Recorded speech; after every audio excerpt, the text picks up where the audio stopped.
ನಮಸ್ಕಾರ ಸ್ನೇಹಿತರೆ, ಇದು ಹೊಲ ಬಿತ್ತುವ ಒಂದು ವಿಧಾನ.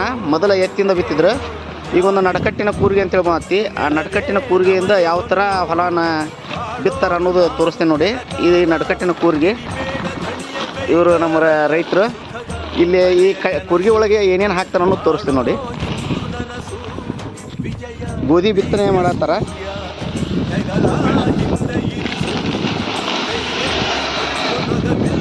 ನೋಡಿ, ದೊಡ್ಡದ್ರೊಳಗೆ ಗೊಬ್ಬರ ಹಾಕ್ಯಾರ, ಸಣ್ಣದ್ರ ಇದ್ರೊಳಗೆ ಗೋಧಿ ಬೀಜ ಹಾಕ್ಯಾರ. ಎಷ್ಟು ಎಕರೆ ಐತ್ರಿ ಇದು ಅವ್ರ? ಎಷ್ಟು ತಾಸನೆ ಮುಗಿಸಿ? ಹಾಂ ರೀ, ತಾಸನಾಗ 2 ಎಕರೆ ಹಾಕ್ಯಾರ. ಇವು ಎಷ್ಟು ಬಿತ್ತದ ರೀ? 3 ದಿನ ಒಂದಿನ ಪೂರ ಆಗತ್ತೆ ರೀ. ಇದಾದ್ರೆ 2 ತಾಸನಾಗ ಮುಗಿಸ್ತೀರಿ